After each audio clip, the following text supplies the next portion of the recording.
Ok, bom dia. Nós vamos ver hoje gráficos de retas. Então, aqui nós temos a seguinte coisa: uma equação de uma reta tem o coeficiente angular, né, ou inclinação. Essa palavra aqui significa inclinação, m, que é o coeficiente angular também. Então,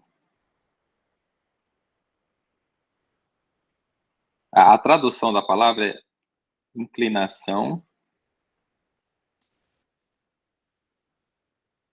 que na matemática é conhecido como coeficiente angular. Então é assim, a equação, a reta, ela tem uma equação, é uma equação do primeiro grau. É primeiro grau porque tem o expoente, então ela é uma equação do primeiro grau, por causa do expoente 1 que está no x. Quando tem expoente 2, é do segundo grau, 3 é do terceiro grau e assim sucessivamente. Enfim, tem esse coeficiente angular, é porque primeiro, ele está multiplicando o x, a variável x. A variável x é uma letra que representa uma variável porque varia, é um número que está variando, por isso que permite fazer gráficos, porque você tem a variável x e o resultado y para essa equação. Então, porque o b é fixo. Tem muita letra aqui, né? Tudo bem, não tem problema. É o seguinte, deixa eu colocar aqui, o m, em um gráfico, tanto o m quanto o b são fixos, porque eles são parâmetros. Então, é uma coisa, eles são parâmetros. Dúvidas, vão perguntando. Coloca no chat, que eu tenho acesso aqui ao chat, ou então liga o áudio e já pergunto, tá? São muitas letras. Então, M e B são parâmetros, são chamados parâmetros, porque são fixos. Você falou parâmetro é porque é fixo. O X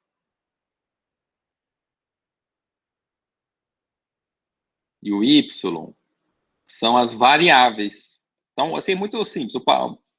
Variável varia, né? Então, variáveis que, no caso, são números reais.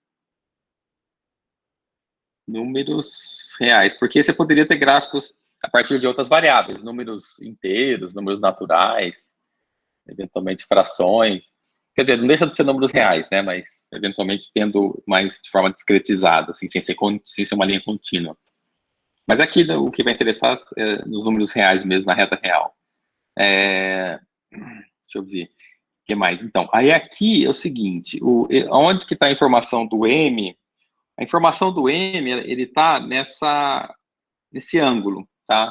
Esse ângulo, esse aqui é um ângulo que traz a informação do M.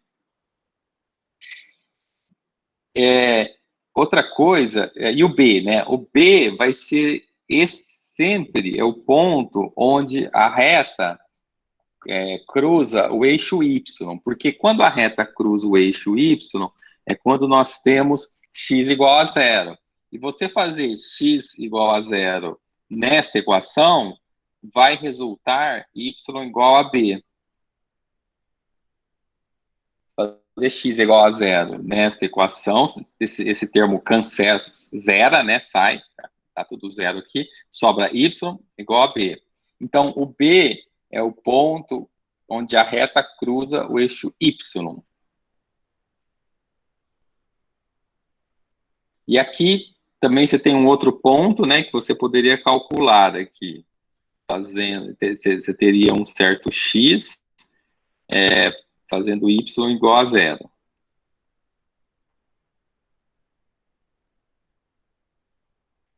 X. Aqui no caso não colocou, né? Mas se você quisesse calcular, seria y. Não, desculpa, o y é igual a zero. Então, zero igual a mx mais b. Aí você teria mx igual a menos b, x igual a menos b sobre m. Esse x é este da setinha, né, que eu estou colocando aqui. Mas tudo bem, eu calculei aqui para mostrar, porque eu peguei a equação, coloquei aqui y, coloquei o zero, aí o mx eu mantive mx, o b, como ele passou para o outro lado da igualdade, passou como menos b, o m que estava multiplicando aqui passou dividindo, de modo que esse x deu esse valor. Alguma dúvida? Antes da gente passar, essa aula é mais curta, esse assunto aqui, a gente vai ter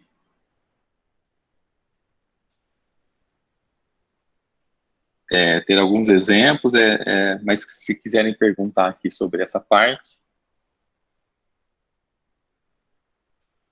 Esse último cálculo que o senhor fez aí é a fórmula para encontrar a raiz, né, que o senhor fez? Isso, deixa eu ver aqui. Isso, exatamente. Exatamente. Quando você. Deixa eu anotar aqui. Exatamente. Quando a gente. Nós igualamos o y a zero, que equivale a dizer que nós encontramos a raiz. Exatamente. Então, esse aqui é a raiz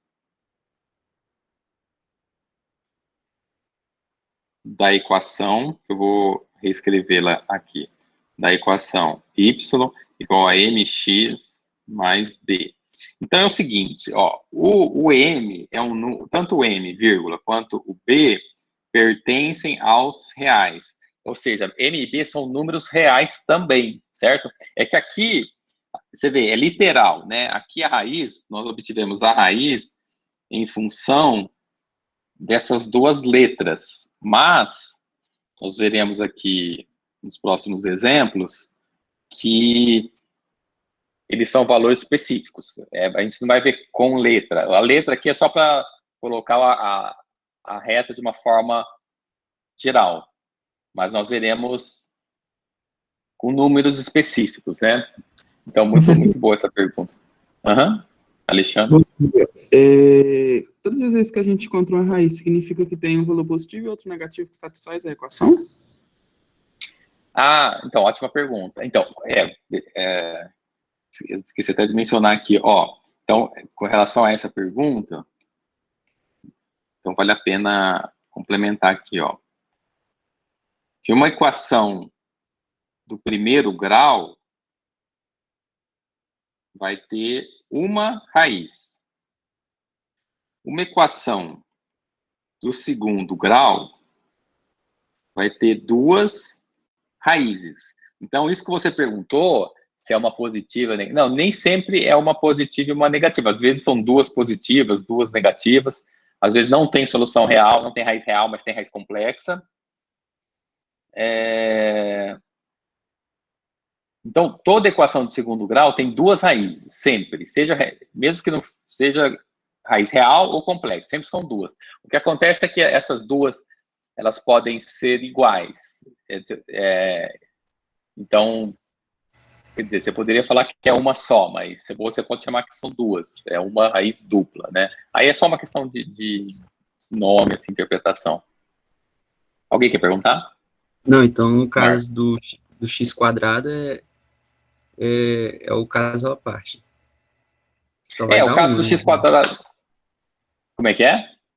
Quando eu tive como a professora passou a atividade pra gente, eu fui montar e só dava se fosse zero.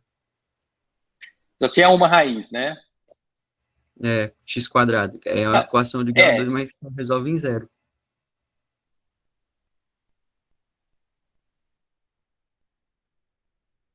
Isso. Não, isso. É uma raiz. Esse caso que você deve estar falando é uma raiz dupla igual a zero. Por exemplo, esse caso que você está falando, fazendo um rascunho aqui. O x1 é uma raiz, x2 é a outra raiz. O que você encontrou é que x1 é igual a x2, que é igual a zero. Então, aí é um pouco questão de gosto. Você pode falar, não, só tem uma raiz, tá certo, os dois estão certos. Ou você pode falar, tem uma raiz dupla, tem duas raízes iguais. É só uma questão de como que você prefere interpretar. Mas, de fato, você vai ter um número só. É que você pode estar considerando duas raízes porque elas são iguais, entendeu? E eu estou considerando duas só para poder associar mais facilmente o grau 2 com duas raízes. Então, por exemplo, se eu for resolver uma equação de grau 2, aí eu descubro que, na verdade, não tem uma solução real. Então, eu posso desenhar o gráfico, só que sem tocar no eixo X, tipo, mais em Isso, cima ou embaixo, sem encostar nele. isso, exatamente, exatamente. Deixa eu só fazer um negócio aqui. Ó, exatamente. Então, se você, por exemplo, vamos pegar aqui raízes complexas. Raízes complexas. E aí, para o complexo, você faz um C e duplo, né? Com algum risquinho duplo ali em algum lugar que você quiser. Então, para ter raízes duplas, eu vou fazer nesse mesmo plano, vou fazer vários. Então, você pode ter, por exemplo, uma parábola assim, você pode ter uma parábola assim, né, que está cortando o y, você pode... Estou fazendo... são três. Cada curva, cada parábola é uma equação diferente.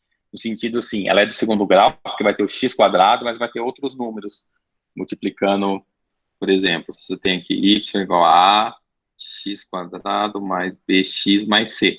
Então, cada parábola tem um número ABC diferente, né? Pode ser que o A seja igual, mas o B é diferente. Porque uma vai indicar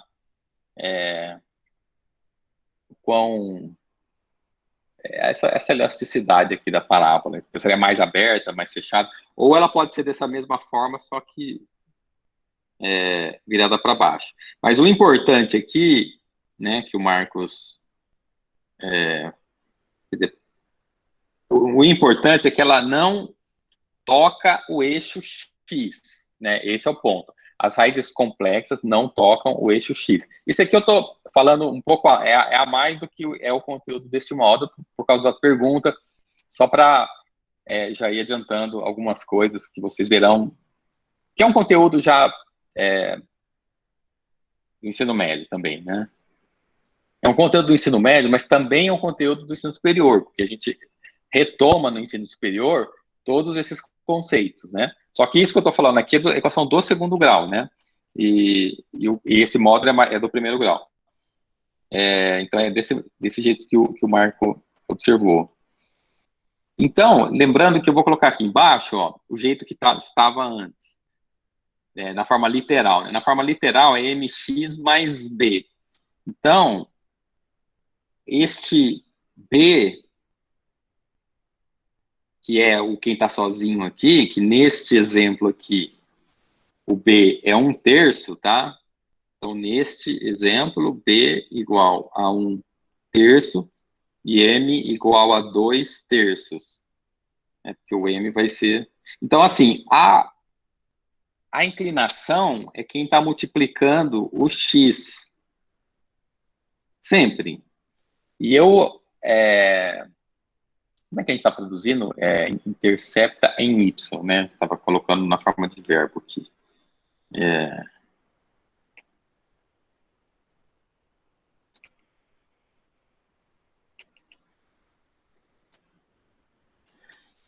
Então, quem está sozinho é o número que intercepta o eixo y, certo?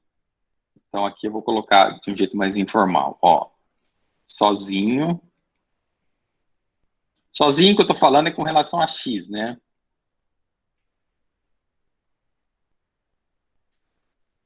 Sozinho, ele intercepta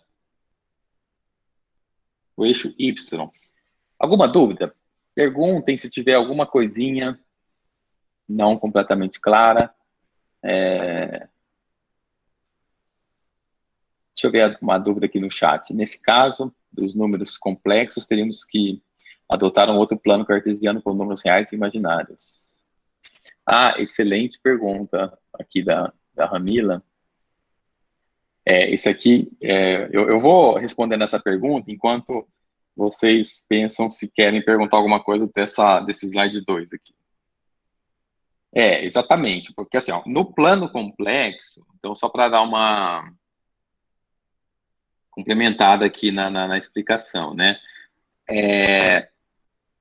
Essa aqui é a parte real de Z. Z é o número complexo que... Peraí, deixa eu só passar para cá, porque tem mais a ver com isso. Ó, e essa aqui é a parte imaginária de Z. Z é um número complexo dado por A mais BI. Quem que é I? I é raiz de -1, ou você pode observar que I quadrado é -1, tá? Esse é o I. E por isso que, assim, qual o número que é ao quadrado dá negativo, -1? Não existe número real que isso aconteça, porque qualquer número igual, se for positivo vezes positivo, dá positivo, se for negativo vezes negativo, dá positivo. Então, como que não existem números reais, criaram os números complexos. E foi uma descoberta ou invenção brilhante, porque a matemática que você extrai fazendo esse tipo de conta é a matemática que governa o mundo real. Ou seja, seu celular, seu computador está fazendo essa conta aqui, de 2 números que dá negativo. Por que eu estou falando isso? Porque a mecânica quântica é uma mecânica, por exemplo, a mecânica newtoniana, mecânica clássica, de se você jogar a bolinha, calcular onde que ela vai cair, esse tipo de coisa, chama mecânica newtoniana ou mecânica clássica. Quando você usa essa mesma mecânica, mas para coisas muito pequenas, começam a acontecer umas coisas bizarras, umas que beiram a magia mesmo. Eu falo isso com propriedade, quem quiser mais detalhes, eu falo o que está acontecendo e para você ver se é ou não beirando coisas surreais, assim. Porque acontecem coisas que a gente chamaria de paranormal, porque você pega um elétron, um objeto massivo pode, por exemplo, passar por uma parede sólida, certo? Esse tipo de coisa é possível na mecânica quântica. Mas ela opera fazendo essa conta aqui, I quadrado menos 1. Mas aí, sobre a pergunta, sim, aí você tem outro plano cartesiano. Esse plano, que é o plano dos números complexos. Então, o eixo X, só que aqui você está fazendo... você está fazendo o gráfico de um único número. Então, se você pegar este ponto aqui, ó, tipo Z1, ele é um número que vai ter o A1, que é a parte real, e o P1, né, onde que esse aqui seria o A1, e esse aqui seria o P1. Bom, mas para não me estender muito, né, para eu não estender muito, só para comentar que só que aí que tá, se você quiser plotar, porque assim, aqui eu desenhei só esse número, Z1. Se você quiser plotar este gráfico usando o eixo complexo, você vai ter que fazer em 3 dimensões. Você vai ter que fazer em 3 dimensões, porque... Então, tem isso na internet. Se você olhar lá, procurar no YouTube, o pessoal faz em software e consegue ver em 3 dimensões. E é muito legal, porque, veja, ele tem que cruzar o y igual a 0 em algum ponto, porque você faz y igual a 0. Só que você só vai ver ele cruzando o y igual a 0 se você olhar em 3 dimensões, porque em 2 não dá. Você está vendo que essas parábolas não estão cruzando... Quer dizer, o eixo X, desculpa, né? Ele tem que cruzar o eixo X em algum lugar, só que ele vai cruzar naquele eixo que é imaginário. Então vai ter que ter um terceiro eixo, uma terceira dimensão, para poder olhar a informação mais completa, tá? Então, por isso que é interessante. Às vezes você precisa aumentar uma dimensão enxergar, ver mais informações. Mais alguma dúvida sobre a questão anterior ou essa aqui? Não, só comentários mesmo. Tanto que é bonito. Enquanto os números reais eles estão na reta real, em uma única dimensão, unidimensional, os números imaginários, os números, os números complexos já estão já são bidimensionais, tem duas dimensões. Exatamente. Aí tem outra coisa, bem, o Z1, tá? Joga um teorema de Pitágoras bem na representação disso daí. Moço, vai cair dentro de um emaranhado de coisas incríveis. Eu estava vendo a representação de números complexos como vetores. Meu Deus do céu.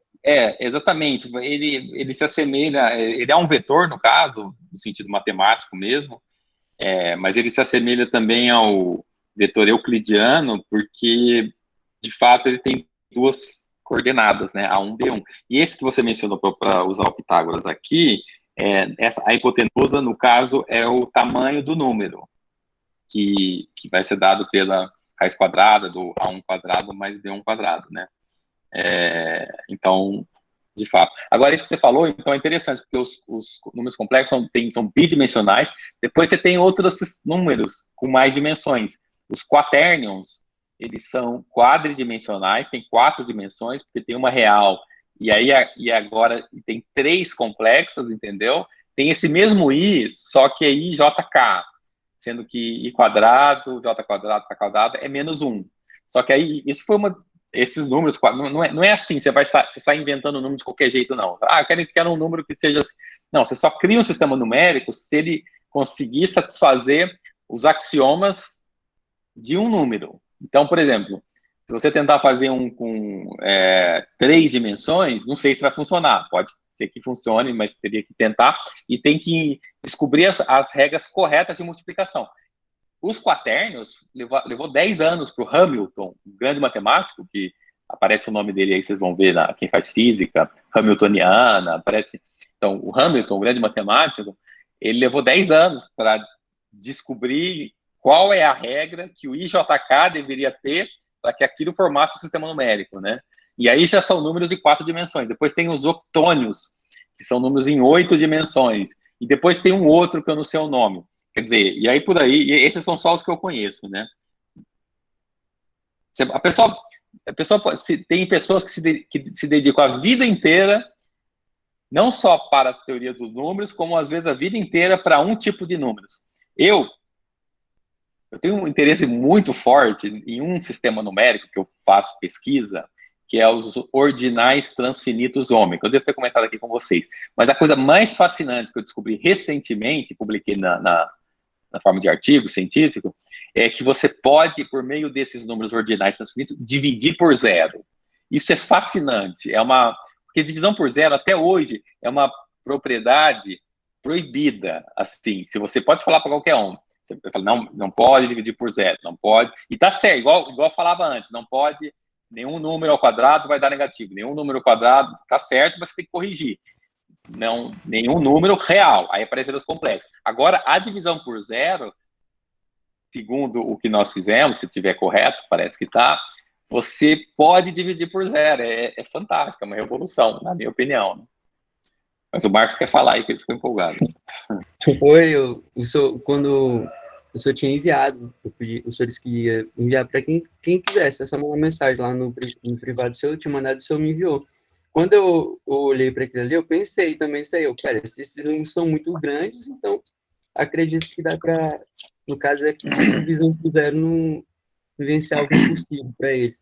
Aí eu lembrei de teoria da relatividade restrita, quando o comportamento do tempo, quando vai se aproximando em velocidade muito próxima da luz. Aí eu imaginei, será possível que nesse caso, com esse conjunto numérico aqui, dá para encontrar uma solução para ele? Ah, sim. Pois é, porque, quer ver, tem só um gráfico aqui, deixa eu ver se eu acho fácil ele aqui, eu acho que é esse. Um dos artigos, eu quero só, porque aí eu mostrando,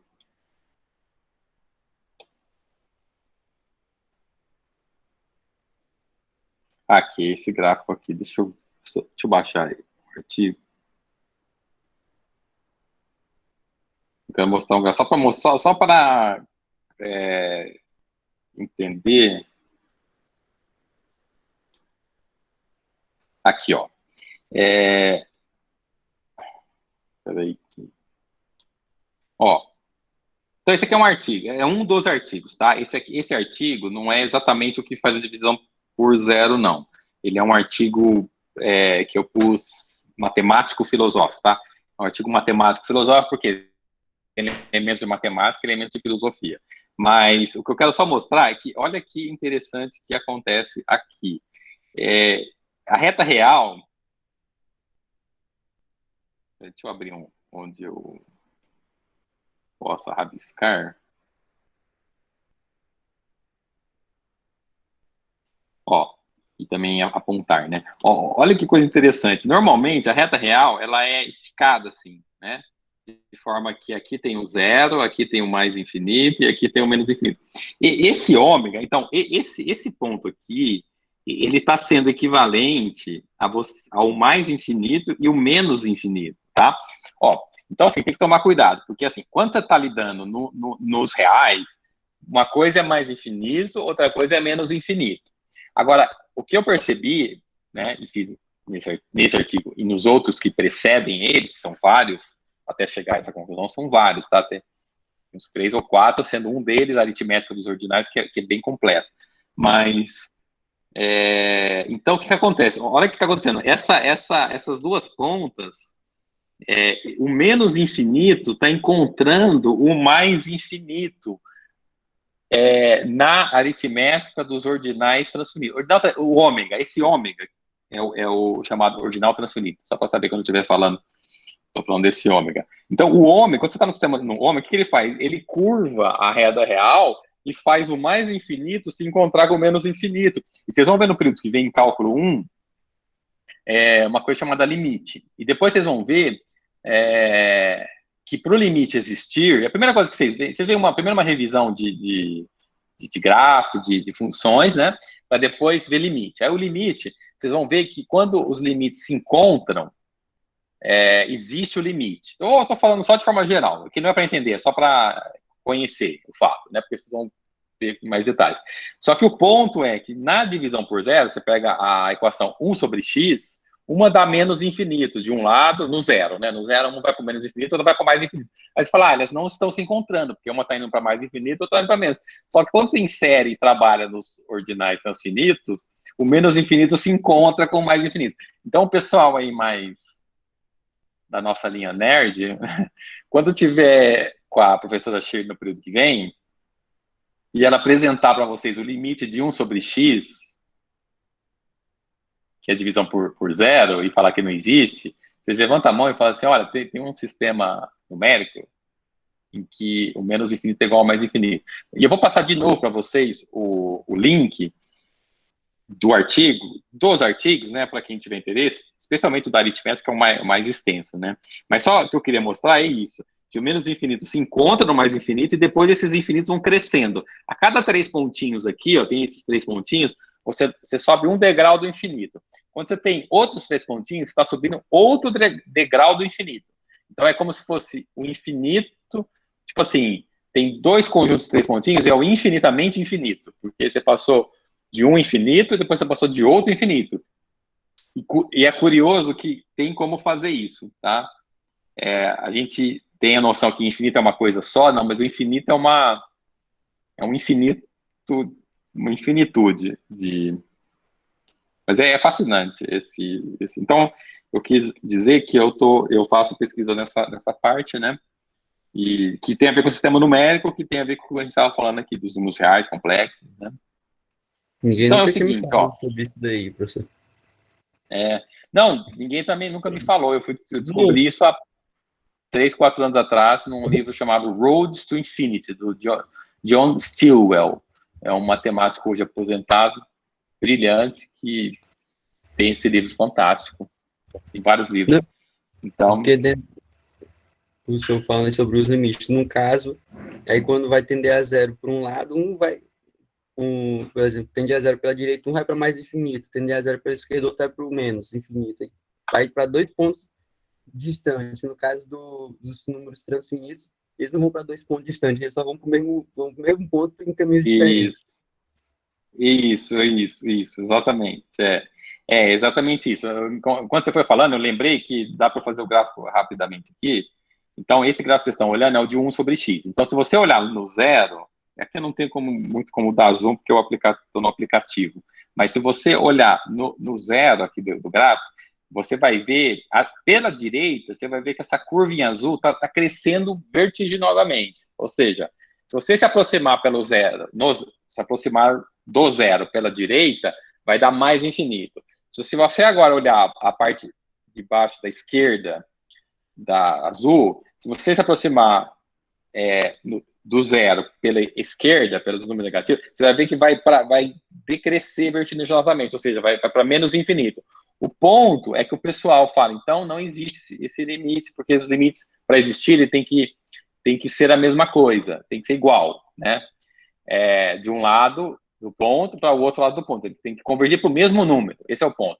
Mas, com isso, o pessoal afirma, não pode dividir por zero. Não é que eles estão errados, eles estão incompletos.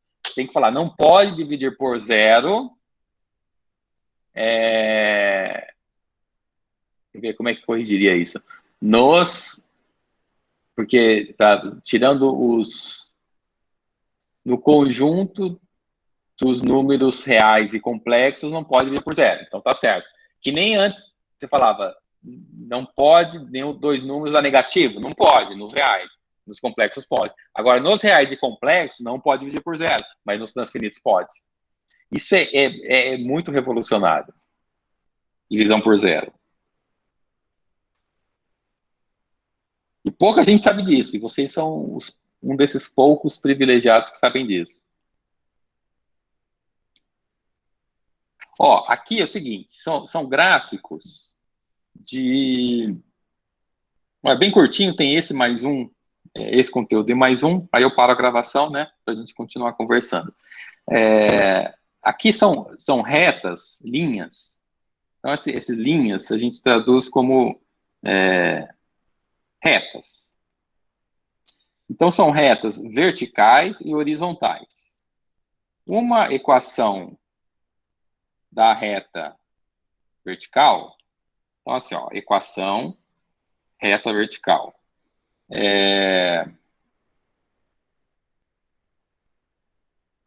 Que passa pelo ponto AB, fazendo x igual a A. Eu vou explicar melhor, tá? Uma equação, quando a gente for lá para o gráfico aqui embaixo, da reta horizontal que passa pelo ponto AB, y igual a B. Então, veja bem, ó, tem duas retas aqui. Então, não, nem precisa escrever, que ele já escreveu. Ó, a reta y igual a B. Então, esta é a equação da reta horizontal.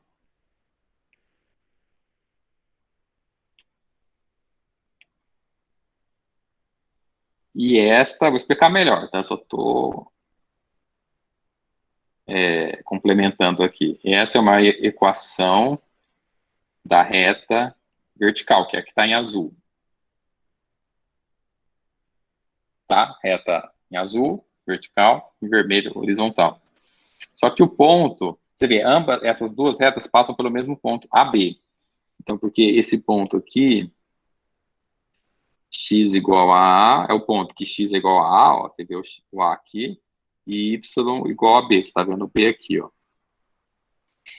Então, a reta é o seguinte, lembra daquela equação y igual a mx mais b. Então, quanto vale o m para a reta horizontal vermelha? 0. Exatamente. Então, aqui você tem para essa reta m igual a 0.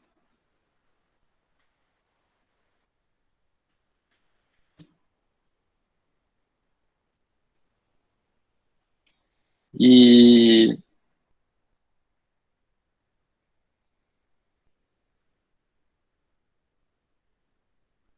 pois é, agora na reta vertical,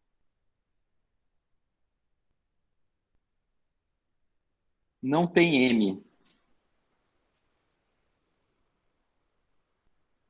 Porque o X é como se fosse o M infinito aqui, né? Porque se você olhar o M como a tangente do ângulo, vai dar infinito. Mas aqui não se preocupa com o M aqui na reta vertical. O ponto é que o X é fixo. Então, o Y varia de menos infinito até mais infinito, dada por uma equação em que X é fixo. Então, fixou o X, você tem reta vertical.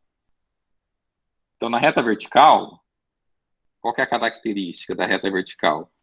O X é fixo. Qual que é a característica da reta horizontal? O Y é fixo. Tá, basicamente assim, não sei se tem mais informações. Eu tentei falar aqui todas as informações que podem ser extraídas de gráficos de retas, horizontais e verticais. É quando um é fixo. Fixou X vertical, fixou Y horizontal. Alguma dúvida? Tá, lembrando que é muito importante fazerem perguntas, façam perguntas. Ó, o Felipe está com a mão levantada aqui. Quer perguntar alguma coisa?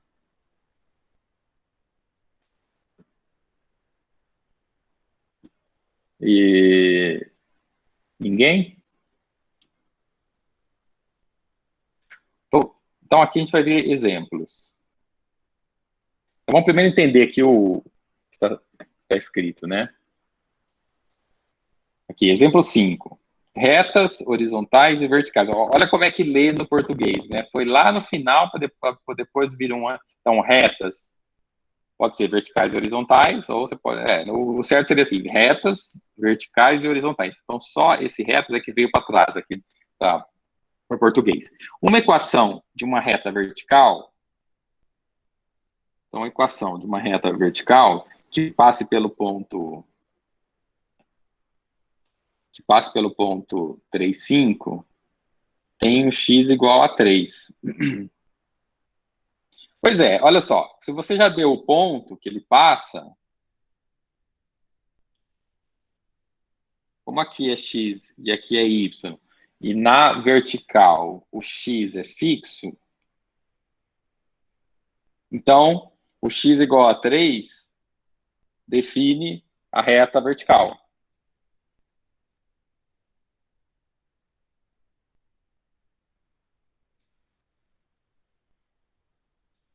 O gráfico. Não, porque aqui ele deu a equação primeiro, tá? Então isso aqui, ó, é a equação. O item A é só para você, não precisa nem olhar o gráfico, o item A é só a equação. O item B é que está falando o gráfico desta equação x igual a 3, é uma linha vertical que intercepta o x no 3. Então, eu expliquei um pouco o item B no item A, né? Mas... Então, agora vamos pegar outros pontos, ponto 8 menos 2, e perguntar a mesma coisa, equação e gráfico. A equação da linha horizontal é y igual a menos 2. Deixa eu perguntar uma coisa. Então, só lembrando aqui, ó, que aqui é o x, aqui é o y. No item C, se perguntasse a reta vertical, no item C, eu posso até complementar aqui, deixa eu abrir um pouco mais espaço.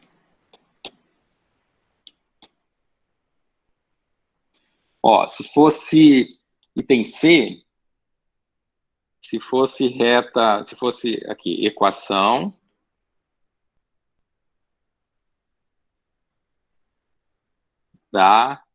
ele deu a horizontal. Se você quisesse da vertical, qual que seria? A equação da reta vertical que passa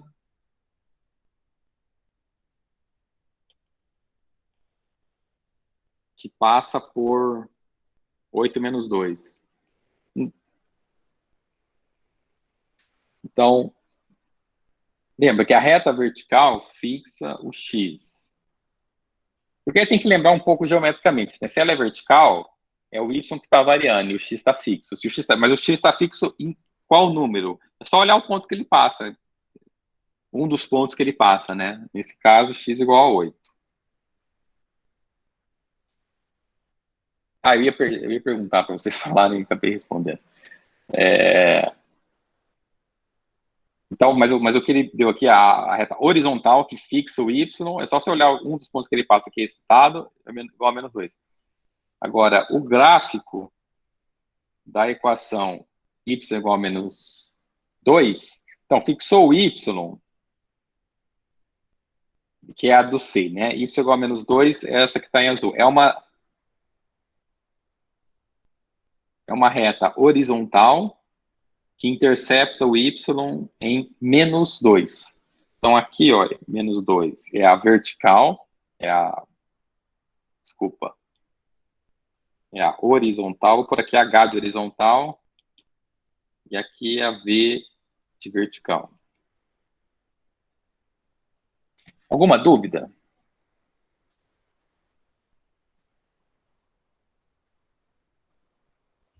Por enquanto, não.